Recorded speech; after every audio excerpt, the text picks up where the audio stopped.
এই family card কিন্তু স্বপ্ন না, এটা হচ্ছে পরিকল্পনা। এই টাকাটা বা সহযোগিতাটা যদি বাবার হাতে যায়, বাবা ওই পাড়ার চায়ের দোকানে গিয়ে গল্প গুজব করে বন্ধু বান্ধবের টাকাটা উড়িয়ে দেয়। এটা আমার কথা না, এটা রিসার্চ কথা। ভাইরা আমার উপরে কিছু মাইন্ড করেন না আপনারা। আচ্ছা, তা এখন আমরা সেই জন্য মায়েদের হাতে এটা দিতে চাই। আসুন এবার ফ্যামিলি কার্ডটি কি আমরা সংক্ষেপে বিবেচনা করি, দেখি আমরা। এটি আমরা যে ব্যাংক কার্ড ব্যবহার করি, এটি ব্যাংক কার্ডের মতন একটি কার্ড। এখন এই কার্ডটি আমরা কাকে দেব? এই কার্ডটি আমরা দেব বাংলাদেশে এই মুহূর্তে অ্যাভেলেবল যত ডাটা আছে, সেই ডাটার ভিত্তিতে আমরা দেখেছি বাংলাদেশে 4 কোটি পরিবার আছে। সেটি আমার পরিবার, আপনার পরিবার, একজন কৃষকের পরিবার, একজন ইমামের মসজিদের ইমাম সাহেবের পরিবার, একজন প্রাইমারি স্কুল শিক্ষকের পরিবার, একজন ক্ষুদ্র মুদির দোকানদার, একজন রিক্সা চালক, ভ্যান চালক, যেভাবেই আপনি ধরেন বাংলাদেশে 4 কোটি পরিবার আছে। আমরা প্রথমে এই কার্ডটি দেওয়া শুরু করব গ্রাম থেকে, যারা মোর ডিজার্ভ করে। আচ্ছা, এই কার্ডটি আমরা দিব পরিবারের যে গৃহিণী, পরিবারের যে কর্ত্রী বা হাউস ওয়াইফ, আমরা তাকে এই কার্ডটি দেব। আচ্ছা, আস্তে তালি পরে তালিয়া পরে কার্ডটি আমরা তাকে দেব। দেখুন, দেশনেত্রী বেগম খালেদা জিয়া দেশের অর্ধেক যে নারী সমাজ, তাদেরকে উনি শিক্ষার আলো পৌঁছে দিতে চেয়েছিলেন। বহুলাংশে আলহামদুলিল্লাহ আমরা সফল হয়েছি। আজকে যদি আমরা স্কুল কলেজগুলো দেখি, আমরা দেখি যে ক্ষেত্র বিশেষে ছেলেদের থেকে মেয়েদের এনরোলমেন্ট অনেক বেশি। শিক্ষা দীক্ষায় বিভিন্ন জায়গায় মেয়েরা অনেক এগিয়ে গিয়েছে। নেপোলিয়ন বলেছিল, আমাকে শিক্ষিত মা দাও, আমি তোমাদেরকে শিক্ষিত জাতি দেব। প্রিয় ভাই বোনেরা, এই কার্ডটি ইনিশিয়ালি আমরা ধীরে ধীরে 4 কোটি পরিবারের, আমাদের প্ল্যান অনুযায়ী 4 কোটি পরিবারকে দেব। বাট এই 4 কোটি পরিবারের মধ্যে আমিও আছি, আমার স্ত্রী ডক্টর জুবাইদাও আছেন। কিন্তু ডক্টর জুবাইদা এই কার্ডটি নেবেন না। কেন? কারণ এই কার্ডটি থেকে রাষ্ট্র বা সরকার যেই সুবিধা দেবে একটি পরিবারকে, আলহামদুলিল্লাহ ডক্টর জুবাইদার এটি প্রয়োজন নেই। এখানে আপনারা যারা আছেন, আপনাদের এখানে আমাদের বহু বোন উপস্থিত আছেন, তাদের কারোরই অর্থনৈতিক অবস্থা এমন না যে সেই কার্ডটি প্রয়োজন। এইভাবে বাংলাদেশের 4 কোটির মধ্যে আমরা মনে করি বহু পরিবার আছে যাদের প্রয়োজন নেই, কাজেই তারা এই সুবিধাটা নেবেন না। তার ফলে যেটা হবে, আমরা যারা সঠিক মানুষ, এটি কিন্তু আমরা জেনারেল রাখছি, কার্ডটা ইউনিভার্সাল রাখছি। বাংলাদেশে বিভিন্ন সামাজিক সোশ্যাল নেটওয়ার্ক যেগুলো ফ্যাসিলিটি আছে, যেগুলো বেনিফিটস আছে, বিভিন্ন ক্যাটাগরি থাকে। এবং আমরা রিসার্চ করে দেখেছি যে ক্যাটাগরি, এরকম বিভিন্ন ক্যাটাগরি থাকলেই কারাপশনের প্রবাবিলিটি বেড়ে যায়।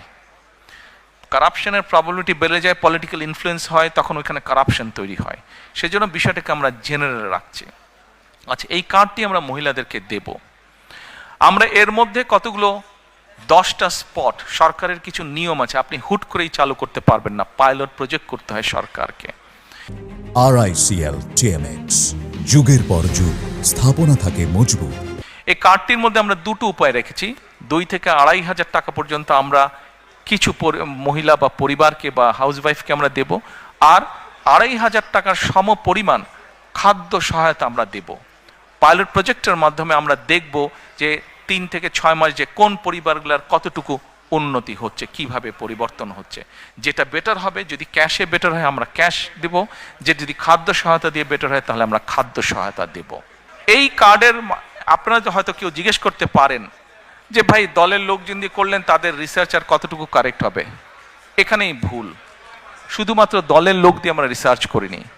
এই সবের কাজে, এই ধরনের কাজে যারা এক্সপার্ট আছেন, এক্সপার্টিজ আছেন, যারা প্রফেশনালস আছে, এরকম একটা টিম দিয়ে আমরা এই কাজটি তৈরি করেছি। এবং এটার বাজেট কোথা থেকে কিভাবে আসবে সেটিও আমরা বাজেটের যে সকল কাগজপত্র পাবলিক ডকুমেন্ট হিসেবে উপস্থিত আছে, সেখান থেকে আমরা সব কিছু বের করেছি কিভাবে আমরা এগুলা চালু করব। কাজে ওই প্রাইমারি কাজগুলো আমরা শেষ করেছি। এখন এটা লক্ষ্য বা উদ্দেশ্য কি, কেন আমরা করছি, আসেন আপনি চিন্তা করে দেখুন। একজন কৃষক বা একজন মসজিদের ইমাম সাহেব বা মুয়াজ্জিম সাহেব, তার পরিবারের হাতে যখন আপনি এই কার্ডটি দিবেন, প্রথম 6 মাস কিছু হবে না, প্রথম 2 বছরও কিছু হবে না, 3 বছরও কিছু হবে না, বাট 5 বছরের মাথায় গিয়ে কি কি পরিবর্তন হবে সেটা একটা চিত্র আপনাদের সামনে আমি তুলে ধরি, একটা পিকচার তুলে ধরি। সেই পিকচারটি কি? সেই পিকচারটি হচ্ছে, রিসার্চ বলে, এখানে ভাইদের সংখ্যা বেশি, দয়া করে কেউ মাইন্ড করবেন না আমার উপরে, যে কথাটি আমি এখন বলতে চাচ্ছি দয়া করে কেউ মাইন্ড করবেন না আমার উপরে, বাট এটা আমার কথা না, এটা রিসার্চের কথা।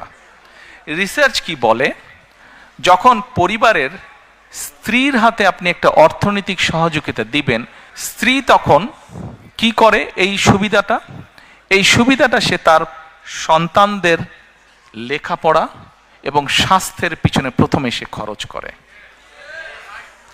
রিসার্চ বলে এই টাকাটা বা সহযোগিতাটা যদি বাবার হাতে যায়, বাবা ওই পাড়ার চায়ের দোকানে গিয়ে গল্পগুজব করে বন্ধু বান্ধবের টাকাটা উড়িয়ে দেয়। এটা আমার কথা না, এটা রিসার্চ কথা। ভাইরা আমার উপরে কিছু মাইন্ড করেন না আপনারা। আচ্ছা, তা এখন আমরা সেই জন্য মায়েদের হাতে এটা দিতে চাই। মা এই অর্থটা দিয়ে তার সন্তানদের স্বাস্থ্য যেরকম খেয়াল রাখতে পারবে, একই সাথে সে তার লেখাপড়া, বাচ্চাদের লেখাপড়ার দিকে মনোযোগ দেবে। তারপরে তার হাতে যখন খরচ বেঁচে যায়, এই খরচটা তখন কি করে, সে ছোট ছোট ইনভেস্ট করে, যেখান থেকে তার পরিবারের এক্সট্রা ইনকাম আসবে। যার ফলে হবে কি, ওই টাকাটা, ওই অর্থটা, সেটা 500 টাকা হোক, 1000 টাকা হোক, ওটাই লোকাল ইকোনমিতে তখন টাকাটা আস্তে আস্তে ইকোনমিতে ঘুরতে থাকে এবং লোকাল ইকোনমি আস্তে আস্তে আস্তে আস্তে স্ট্রেংথ স্ট্রং হতে থাকে।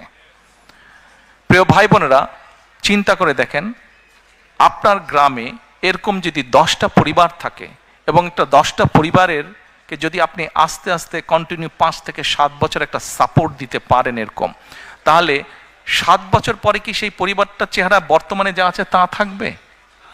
নিশ্চয় একটু তো বেটার হবে না? তাহলে একটা গ্রামে যদি 10টা পরিবার থাকে, সেই 10টা পরিবার যখন অর্থনৈতিকভাবে একটা শক্তিশালী অবস্থানে দাঁড়াবে, স্বাস্থ্য হেলথ ওয়াইজ যখন শক্তিশালী হবে এবং এডুকেশন ওয়াইজ যখন একটি গ্রাম শক্তিশালী হবে, তখন পুরো গ্রামটা একটা বেটার গ্রাম হবে। এইভাবে গ্রাম, এইভাবে উপজেলা, এইভাবে জেলা, এইভাবে বিভাগ, এভাবে সারা বাংলাদেশ এক সময় গিয়ে একটা স্ট্রেংথেন অবস্থায়, শক্তিশালী অবস্থায় দাঁড়াবে। এই হলো ফ্যামিলি কার্ডের গল্প।